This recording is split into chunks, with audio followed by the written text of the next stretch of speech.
الحديث التاسع عشر عن أبي العباس عبد الله بن عباس رضي الله عنهما قال: كنت خلف النبي صلى الله عليه وسلم يوما فقال: يا غلام إني أعلمك كلمات احفظ الله يحفظك، احفظ الله تجده تجاهك، إذا سألت فاسأل الله، وإذا استعنت فاستعن بالله، واعلم أن الأمة لو اجتمعت على أن ينفعوك بشيء لم ينفعوك إلا بشيء قد كتبه الله لك، وإن اجتمعوا على أن يضروك بشيء لم يضروك إلا بشيء قد كتبه الله عليك، رفعت الأقلام وجفت الصحف.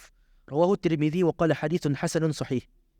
Hadis yang ke-19, Abu Abbas Abdullah bin Abbas radhiyallahu anhuma berkata, suatu hari aku berada di belakang Rasulullah sallallahu alaihi wasallam, lalu beliau bersabda, wahai pemuda, aku hendak mengajarimu beberapa kalimat.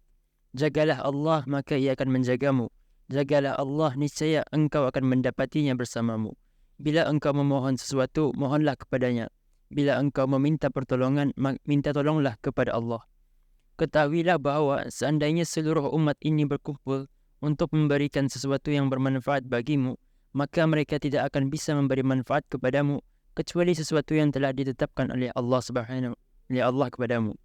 Dan seandainya seluruh umat ini berkumpul untuk memberikan sesuatu yang merugikanmu, maka mereka tidak akan bisa merugikanmu kecuali dengan sesuatu yang telah ditetapkan oleh Allah terhadapmu. Pena-pena telah diangkat dan lembaran-lembaran telah mengering tintanya. Hadis riwayat Tirmizi, dan dia menyatakan sebagai hadis hasan sahih. Hadis ini kejap, habiskanlah. Wa fi riwayatin ghairi Tirmizi, wa fi riwayati ghairi Tirmizi, ihfazillaha tajidhu amamaka, ta'arraf ila Allah fi ar-rakha'i ya'rifka fi ash-shiddati, wa'lam anna ma akhta'aka lam yakun liyusibaka, wa ma asabaka lam yakun liyukhti'aka, wa'lam anna an-nasra ma'a as-sabri, wa anna al-faraja ma'a al-karbi, wa anna ma'a al-usri yusra. Menurut riwayat selain Tirmizi dijelaskan, jagalah Allah, niscaya engkau akan bersamanya. Kenalilah Allah di waktu lapang, niscaya ia mengenalimu di waktu susah. Ketahuilah bahawa segala perbuatan salahmu belum tentu mencelakaimu, dan musibah yang menimpamu belum tentu akibat kesalahanmu. Ketahuilah bahawa kemenangan beserta kesabaran, kebahagiaan beserta kedukaan, dan setiap kesulitan ada kemudahan. Tamam. Hadis ini sebenarnya lanjutan daripada banyak hadis yang sebelum ini. Antaranya ialah hadis mengenai qadar. Artinya dalam hadis ma huwal iman, apa iman, di antaranya ialah al-iman huwa an tu'mina bil qadari khairihi wa syarrihi. Untuk beriman kepada qadar sama ada yang baik atau buruk bagi kita ni. Ini ialah hadis yang melanjutkan perbahasan itu. Dan hadis yang lagi satu ialah mengenai kisah orang yang seluruh hidupnya tu berbuat dengan amalan ahli jannah sehingga hampir-hampir dengan syurga, tapi akhirnya kerana ditakdirkan masuk neraka maka masuk neraka. Ini hadis yang sama juga menjelaskan mengenai qadar itu. Hadis ini diriwayatkan oleh Ibn Abbas. Ibn Abbas pada suatu hari ia menunggang di belakang Nabi SAW. Maka Nabi SAW kepada Ibn Abbas, wahai gulam, artinya anak-anak kecil, aku akan mengajarkan kepadamu beberapa kalimah. Artinya ini nasihat yang penting. Ihfazillaha yahfazka, ihfazillah tajidhu tujahaka. Jagalah Allah, Allah akan menjagamu. Apa maksud jagalah Allah? Jagalah hak-hak Allah Ta'ala. Apa hak Allah Ta'ala? Beriman kepadanya, tunduk kepada kekuasaannya, redha dengan qadarnya, taat segala perintahnya dan meninggalkan segala larangannya. Kalau kita ni menunaikan hak Allah Ta'ala, Allah Ta'ala akan menjaga kita ni. Maksud menjaga kita ni ialah Allah Ta'ala akan menolong dan menjaga kita ni dalam segala perkara yang menimpa kita ni, sama ada perkara yang baik ataupun yang buruk. Ini janji Allah Ta'ala arah kita ni. Dan kemudian Nabi, ihfazillah tajidhu tujahaka. Jagalah Allah, macam yang tadi jagalah hak Allah Ta'ala, maka kau akan dapati Allah Ta'ala itu tujahaka, di depanmu. Ini ialah simbolisme. Apa maksudnya Allah Ta'ala berada depan tadi? Dan kenapa depan? Sebab kalau kita ni bayangkan dalam hidup ini, kita ni berjalan menuju ke depan. Artinya kita ni berjalan menuju akhirat, dia ke depan. Dan segala bala bencana ataupun kesusahan dan penderitaan datangnya memang di depan. Sebab bayangkan sajalah, dalam hidup ini kita ni ibaratnya buta akan apa yang di depan tani. Sebab tani langsung ada pengetahuan apa akan jadi lepas ni. Hatta mati pun tani tidak tahu bila. So seolah-olah tani itu berjalan ke depan dengan mata tertutup. Dan kalau kita ni bayangkan, kalau tadi dalam hutan yang dipenuhi dengan binatang buas dan lain-lain, dan tadi tutup mata berjalan ke depan, Kita ni tidak akan dapat buat apa-apa langsung kalau sekiranya ada apa-apa bencana datang arah kita ni. Maka sebab itu Nabi SAW ihfazillah tajidhu tujahaka. Jagalah hak Allah Ta'ala, kau akan mendapati bahawa Allah Ta'ala di depanmu. Maksudnya apa? Dalam segala perkara yang kita ni hadapi dalam kehidupan ini, penderitaan, kesusahan, kesenangan, bala bencana, kekayaan dan lain-lain perkara yang menjadi ujian untuk kita ni, yang boleh mencelakakan kita ni, kalau kita ni menjaga hak Allah Ta'ala akan menolong kita ni padanya. Bukan maksudnya kita ni akan ditimpa bala bencana, tidak. Segala bala bencana ataupun ujian lah, tadi akan tekan. Basically the whole life ni ialah ujian, itu confirm. Nya kita ni juga ada juga orang yang hidupnya senang saja. Senang tu ada jadi ujiannya, kan? Senang tu jadi ujiannya. Susah pun jadi ujian juga. Maka memang kalau kita ni kan mau hidup tanpa ujian, itu nada. Sebab hidup ni antara dua siwa, senang susah. Kalau senang pun ujian, susah pun ujian. So artinya the whole life ni ujian. Okey. Akan tetapi yang akan berlaku ialah pertolongan Allah Ta'ala itu akan sentiasa bersama kita ni, supaya dengan kita ni tidak akan celaka dalam ujian itu, tidak kita ni fail dalam ujian itu. Susahkah kita ni, deritahkah kita ni, sanangkah kita ni, kayakah kita ni, Allah Ta'ala akan menolong kita ni supaya kita ni berada di atas jalannya masih, indah kita ni terpesong dan kita ni terjatuh dalam kekufuran ataupun dalam kemaksiatan ataupun dalam kemurkaan Allah Ta'ala. Atau maksudnya Allah Ta'ala akan menjagamu dan Allah Ta'ala akan berada di depanmu. Artinya indah kira apa saja, muntani jaga hak Allah Ta'ala, yakin dan pasti dan percaya bahawa Allah Ta'ala akan menolong kita ni dalam apa sahaja yang kita ni hadapi. Dan ada banyak ayat Quran yang menunjukkan kepada perkara ni. Antaranya wa may yattaqillah yaj'al lahu makhraja wa yarzuqhu min haitsu la yahtasib. Barang siapa yang bertakwa kepada Allah Ta'ala akan membagi arahnya rezeki yang ia dah menyangka. Dan Allah Ta'ala akan menjadikannya pintu keluar dan merezekikan ia dengan rezeki yang ia tidak menyangka dari mana datangnya. Itu menunjukkan kepada kita ni bahawa takwa kepada Allah Ta'ala itu menjadi sebab kepada pertolongan Allah Ta'ala. Dan keingkaran kepada Allah Ta'ala itu menjadi sebab kepada bala bencana yang berbentuk ukhrawi arah kita ni. Jadi ini hadis ini mengandungi satu kaedah yang sangat-sangat penting dalam hidup kita ni, iaitu kita ni dah tahu apa yang disimpan masa hadapan. Itu confirm. Sebab itunya kita ni tadi kan, bila mananya Nabi SAW ihfazillah tajidhu tujahaka. Jagalah Allah Ta'ala, kau akan dapat Allah Ta'ala di depanmu. Sebab kenapa tadi perlu Allah Ta'ala di depan tadi? Tadi dah tahu apa depan tadi. Dalam hidup ni lah basically. Hatta ni apa yang terjadi selepas sesaat lepas ni, atau seminit lepas ni, atau sejam lepas ni, tadi dah tahu. Tadi dapat pastikan apa akan jadi lepas sejam ni. So tadi perlu Allah Ta'ala di depan tadi, sebagai guide tadi, sebagai yang menolong kita ni. Artinya kita ni punya blind spot atau luan-luan blind lah basically, sebab tadi langsung dia tahu. Hatta ni orang durasi tadi dia dapat itu berapa pun tadi dia tahu. Tadi sentiasa perlu kepada Allah Ta'ala di depan kita ni. Maka yang perlu tadi fokuskan, artinya sebagai manusia kadang-kadang ataupun memang kebiasaannya tadi akan rasa resah dan gelisah pada perkara yang tadi dia tahu kan. Artinya mun tadi dia tahu mudah tadi resah dan gelisah. Mun tadi pikirkan mengenai masa depan, biasanya kita akan rasa resahlah sedikit sebab belum tentu kan, belum tentu apa akan jadi. Mun tadi pikirkan cuma-cuma saja, ia akan menimbulkan rasa resah dan gelisah. Dengan hadis ini yang mengelakkan daripada itu. Sebab dalam hadis ini beritahu kita ni bahawa yang perlu tadi fokuskan dulu ialah ni yang masa ni. Ni masa ni adakah tadi bertakwa kepada Allah Ta'ala, dan ni pada masa ni adakah kita ni sudah menunaikan hak Allah Ta'ala. Sebab kalau sekiranya kita ni tunaikan hak Allah Ta'ala, relax saja. InsyaAllah Allah Ta'ala akan sentiasa menolong kita ni.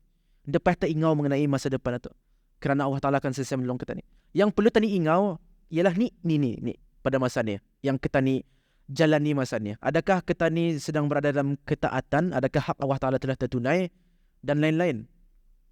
Dan itu akan mengelakkan daripada kesusah hatian ataupun keresahan dan kegelisahan mengenai masa depan.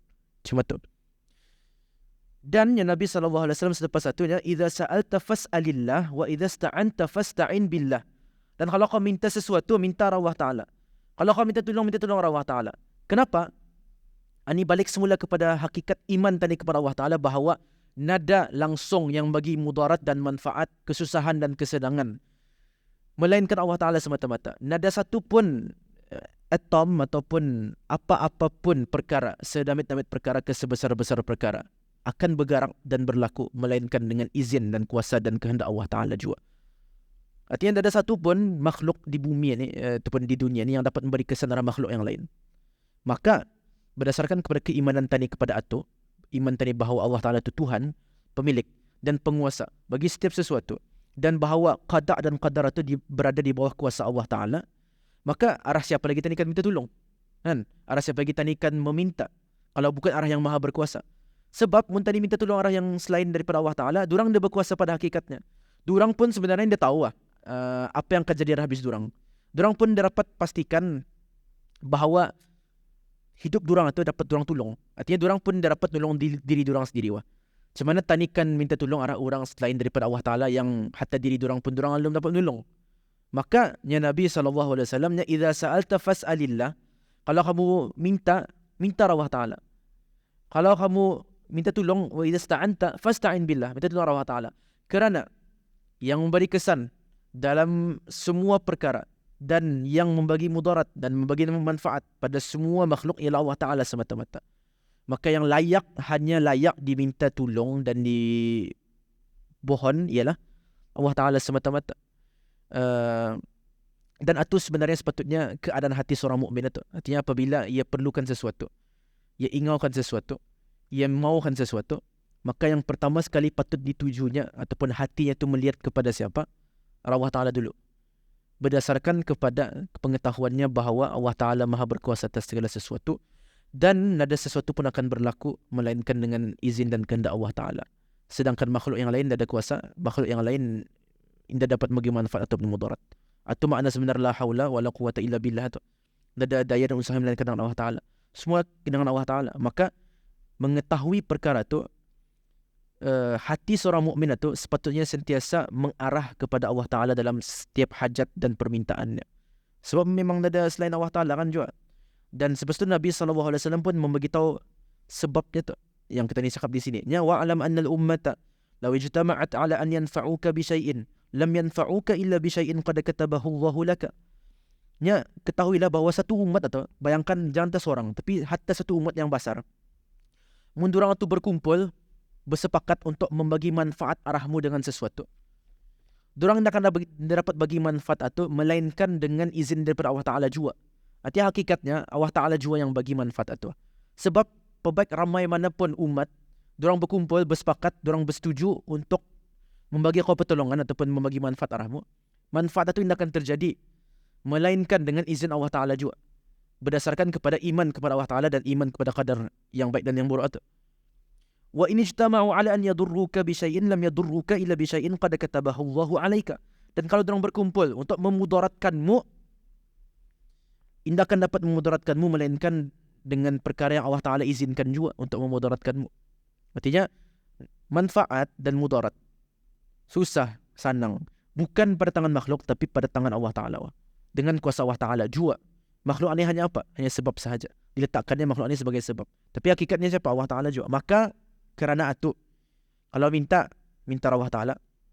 Kalau minta tolong Allah Ta'ala. Jangan sampai kita ni punya hati itu teringin ataupun orang bergantung harap arah manusia ataupun arah makhluk. Tapi keadaan hati kita itu sentiasa bergantung harap arah Allah Ta'ala. Walaupun mungkin pada zahirnya macam kita itu minta arah makhluk. Contohnya tadi mohon keraja lah. Mesti tadi mohon keraja. Mestilah tadi buat CV apa dan resume apa. Itu mesti. Tapi yang dimaksudkan di sini ialah tu kebergantungan hati tadi itu arah siapa. Ketika mana kita ni mengantar CV, mengantar resume, tema interview contohnya dan lain-lain. Kebergantungan hati kita ni mesti kepada Allah Ta'ala juga. Dalam hati kita ni mesti kita ni tahu bahawa ni bos-bos ni ataupun orang yang menginterview tadi itu, diorang akan dapat bagi manfaat atau mudarat arah kita ni. Yang bagi manfaat dan mudarat ialah Allah Ta'ala semata-mata. Dan kerana itu juga ni, kerana ni tadi itu terhindar daripada marah lepas satu. Balik arah hadis tadi, la taghdab. Kan? Artinya detik kita ni dapat contohnya. Tadi berdasarkan kepada hadis ini kita ni tahu bahawa kita ni dapat itu kenapa? Kerana Allah Ta'ala tidak mengizinkan saja dulu. Jadi apa bedanya tadi marah? Tidak ada bedanya tadi marah. Tadi mungkin boleh mengadukan ataupun dari segi kalau durang ada melampaui batas secara syarak, dari segi hak contohnya. Tadi boleh contohnya mengadukan kepada yang atasan supaya mengelakkan kezaliman. Tapi adakah tadi perlu marah? Adakah tadi melakukan semua itu berdasarkan kepada kemarahan? Tidak. Sebab tadi tahu bahawa mudarat dan manfaat itu datangnya daripada Allah Ta'ala juga. Sebab itu. Dan ditutup dengan rufi'atil aqlam wa jaffatis suhuf. Pen telah pun diangkat dan suhuf telah kering. Ini menunjukkan kepada Lauh Mahfuz. Lauh Mahfuz ialah makhluk Allah Ta'ala yang di mana dalamnya ditulis semua ketentuan-ketentuan yang berlaku di atas muka bumi. Semua.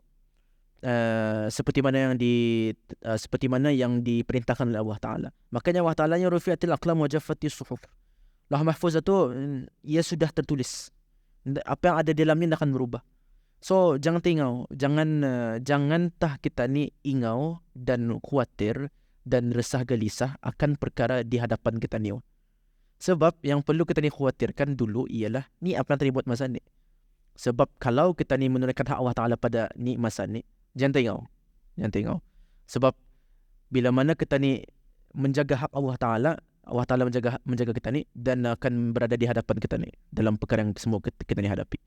Dan kalau sekian orang faham ni dan menghayati benda ni, seseorang tu akan terlepas daripada ketakutan ataupun keresahan akan masa hadapan itu, yang boleh mengakibatkan dan menjadi faktor kepada banyak perkara lah, antara yang macam stres dan lain-lain. Ni dengan hadis ni sebenarnya menunjukkan kepada kita ni suatu guideline dan satu mindset yang sepatutnya dipunyai oleh seorang mukmin itu. Sebab tu kalau tadi lihat seorang mukmin ataupun para ulama ni, para aulia, diorang tu berani. Artinya berani dalam menghadapi manusia lain lah. Berani dalam amar ma'ruf nahi munkar contohnya, berani dalam berkata benar dan lain. Kenapa? Ni sebab diorang faham ni benda ni. Value dan pengajaran yang ada dalam hadis ni diorang sudah semat dalam hati diorang. Yakni tidak ada mudarat dan manfaat melainkan Allah Ta'ala semata-mata. Nada. Dan dalam hadis yang lain, riwayat yang lainnya, ihfadillah tajidhu amamaka, macam sama juga ya. Jagalah Allah Ta'ala yang akan berada di hadapanmu. Ta'arraf ila Allahi fir raha ya'rifka fi syiddah. Kau kenalkan dirimu Allah Ta'ala ketika kau senang, Allah Ta'ala akan kenal kau ketika kau susah. Ya, kurang lebih macam makna tadi. Artinya, kalau kita menjaga hak Allah Ta'ala setiap masa, termasuk ketika kita senang, which is majority of the time, maka insya-Allah Allah Ta'ala berjanji, ketika kau susah, Allah Ta'ala akan datang menolongmu. Saya kenal sudah. Orang ini yang ketika mana ia senang mohon darahku dan menjaga hakku, ketika ia susah aku akan menolong ke dia. Ini janji Allah Ta'ala. Wa'alam anna ma akhta'aka lam yakun liyusibaka wa ma asabaka lam yakun liyukhti'aka. Terjemahannya tadi sedikit tersasar daripada syarah hadis yang sepatutnya. Ya, wa'alam anna ma akhta'aka, apa yang temis daripada kau, artinya bukan tahu untuk kanakan kau tu, liyusibaka. Artinya yusibaka tu artinya tekana. Ini macam analogi panah tu ibaratnya. Kalau tiap panah tu temis daripada kau, artinya macam malangan tu kita ni, contohnya macam baru-baru ni yang expedition ke Titanic kan, artinya last-lastnya durang mati kan tak, sebab ada something berlaku. Sekali ada Mr. Beast cakapnya ia antara yang kena jemput juga sebenarnya, tapi ia cakap indah. Temis. Ia macam orang near miss atau. Tapi di sini Nabi SAW-nya wa'alam anna ma akhta'aka lam yakun liyusibaka. Apa yang kau temis atau artinya bukan memang dari awal sudah memang bukan untuk kau. Jatuh. Wa ma asabaka lam yakun yukhti'aka. Dan apa yang kau tekan artinya ia memang akan miss. Artinya muntiaqa karena tetapkan oleh Allah Ta'ala dengan kadarnya bahawa kau akan tekana something, musibahkah, kesenangankah, itu sudah tu. Kau nak akan temis. Wa'alam anna nasra ma'as sabri. Ketahuilah bahawa pertolongan itu datang dengan kesabaran. Wa annal faraja ma'al karbi. Dan pembukaan itu datang dengan kesempitan. Wa anna ma'al usri yusra. Dan dengan kesusahan itu akan datang kesenangan. Ini kaedah yang perlu kita ni semat dalam tanda kita ni, bahawa semakin sampit dan semakin terdesaknya situasi kita ni, semakin besar juga dan semakin luas juga pembukaannya. Sebab tu di antara bait syair yang malar didendangkan oleh orang soleh ialahnya wa idza daqal amru faqul ishtaddi azmatu tanfariji. Sekiranya keadaan itu semakin sampit, wa idza daqal amru, sekiranya keadaan itu makin sampit, faqul, maka katakanlah ishtaddi, Sampitkan lagi. Azmatu tanfariji. Makin besar aku punya pembukaan. Kaedahnya cuma tu. Semakin sampit orang atau ia tekana, semakin menderita ya dalam kehidupannya, pembukaannya di sisi Allah Ta'ala selepas itu akan makin besar. Anda kira sama ada pembukaan itu di dunia? Boleh jadi. Artinya boleh jadi. Dan itu malah tadi lihat. Orang tu susah berhabis. Sekali tiba-tiba kaya mengajut. Ataupun selepas orang tu susah banar, tiba-tiba ia jadi orang paling kaya di dunia contohnya. Atau tadi banyak sudah membaca daripada biografi ataupun anekdot daripada orang-orang berjaya kan. Tadi lihat orang datang daripada orang susah, kemudian jadi orang senang. Atau maksudnya di akhirat. Semakin besar penderitaan dan semakin sempit hidup tadi di dunia, semakin besar ganjaran yang Allah Ta'ala bagi di akhirat nanti. Atau yang menyebabkan tadi akan rasa tenang. Indah kira sampai sesampit manapun. Tapi tadi tahu, kesempitan yang tadi hadapi ni, mun tadi halt, mun tadi orang India dulu sekejap, ke pembukaan dan nikmat yang akan dibagi selepas itu akan jauh lebih besar. Artinya macam mana tu? Kalau level kesusahan tadi itu 1, ganjarannya di akhirat 10 contohnya. Mun level tadi contohnya 2 kesusahannya, ganjarannya jadi 20. Artinya semakin tinggi level kesempitan dan kesusahan kita ni, ganjaran Allah Ta'ala pun semakin besar. Artinya orang yang sampitnya tu sangat sampit, ganjarannya akan lebih besar daripada orang yang sampitnya tu sikit. Cuma tu. Itu kaedah yang berulang dalam Islam ni, ataupun dalam ta'amul ataupun pergaulan Allah Ta'ala dengan hambanya. Semakin dibaginya kesusahan dan kesempitan dan semakin dahsyat, maka semakin banyak juga ganjaran dan kurnia yang dibaginya selepas itu, sama ada di dunia atau di akhirat. Cuma tu. Maka dengan menghayati dan memahami hadis ini dan kaedah ini, kita ni akan ada sedikit ataupun akan mendapat ketenangan lah sedikit daripada dalam kehidupan kita ni. Dan ini berkait rapat dengan hadis kedua, al-imanu bil qadari khairihi wa syarrihi, beriman dengan qadar baik ataupun buruk. Cuma ni sepatutnya mindset tadi dalam menghadapi kehidupan itu. Artinya jangan terlampau bersusah hati akan masa depan yang indah pasti. Yang perlu difokuskan ialah masa ini. Cumana kita ni, cumana inisiatif kita ni, dan cumana usaha kita ni untuk menepati dan menyempurnakan hak Allah Ta'ala. Dan daripada hak Allah Ta'ala ialah hak makhluk juga. Artinya yang penting kita ni sempurnakan ialah hak Allah Ta'ala dan hak makhluk. Sebab daripada hak Allah Ta'ala ia memerintahkan tadi untuk menyempurnakan hak makhluk. Seperti mana yang tadi disebutkan dalam hadis sebelum ini kan. Maka yang perlu difokuskan ialah rasana. Masa depan yang alum pasti atau kita ni taruh dulu belakang kepala kita ni. Relax dulu. Yang penting ni yang masa ni. Atau sepatutnya yang berlaku. Dan atau akan melakkan tadi daripada banyak perkara-perkara yang anda sepatutnya. Daripada perasaan-perasaan dan perkara-perkara yang anda sepatutnya tadi buat. Artinya tadi fokuskan yang pasti. Tadi biarkan dulu apa yang anda pasti itu.